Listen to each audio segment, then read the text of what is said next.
ఇక శకుంతల లక్ష్మి చేసిన వంటల్ని నేలపాలు చేయడంతో లక్ష్మి ఏం చేయలేక చాలా ఏడుస్తూ అక్కడి నుంచి వెళ్ళిపోతుంది.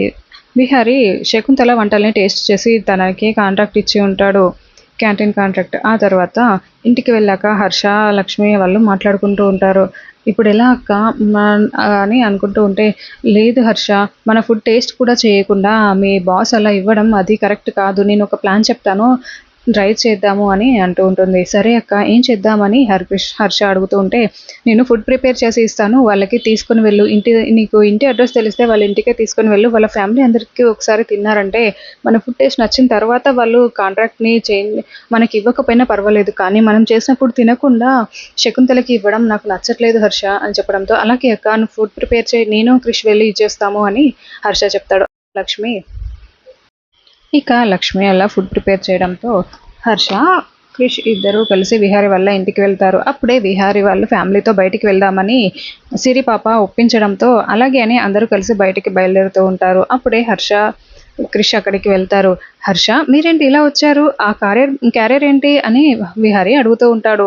అయ్యో సార్, మీరు ఎక్కడికో వెళ్తున్నట్టున్నారు, సారీ సార్ అని అంటూ ఉంటే, పర్వాలేదు హర్ష, ఏంటి అని అడుగుతూ ఉంటే, బ్యాట్‌మ్యాన్, మీరు మా అమ్మ చేసిన వంట టేస్ట్ చేయలేదు కదా, అందుకోసమే మా అమ్మ అన్ని రకాల వంటలు చేసి పంపించింది. మా అమ్మ చాలా బాగా వండుతుంది అని చెప్తూ ఉంటే, ఇంకా అప్పుడే యమున, పద్మాక్షి వాళ్ళు, వీళ్ళెవరు విహారి అని అడుగుతూ ఉంటాడు. ఇంకా ఇతను మన కంపెనీలో పనిచేస్తున్న ఎంప్లాయ్, అతను వాళ్ళ మేనల్లుడు, వాళ్ళ అక్క కొడుకు అని విహారి చెప్తాడు. ఇంకా యమున హరికృష్ణని చూసి ఆ రోజు తనకి టెంపుల్‌లో హెల్ప్ చేసిన విషయం గుర్తు చేసుకుంటూ ఉంటుంది. ఏంటి హరికృష్ణ, ఏంజిల్ ఆంటీ చేసిన వంటలా అవి అని సిరి పాప చాలా ఎక్సైటింగ్‌గా అడుగుతూ ఉంటే, అవును అని హరికృష్ణ వాళ్ళు చెప్తూ ఉంటారు.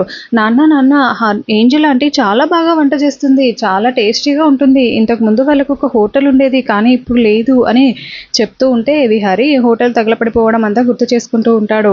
ఇంకా లేదు హర్ష, ఒకసారి కాల్ చేసి రావాల్సింది కదా, మేము బయటికి వెళ్దామని రెడీ అయ్యాము అని చెప్తూ ఉంటే, అవును విహారి, అందరినీ బయటికి వెళ్దామని తీసుకొని వెళ్తూ మళ్ళీ ఇప్పుడు ఈ మీటింగ్ ఎందుకు పెట్టుకున్నావు అని పద్మాక్షి కూడా అంటూ ఉంటుంది. పద్దు, ఒక్క నిమిషం ఆగు అంటూ సిరి పాప మాట్లాడుతూ ఉంటుంది.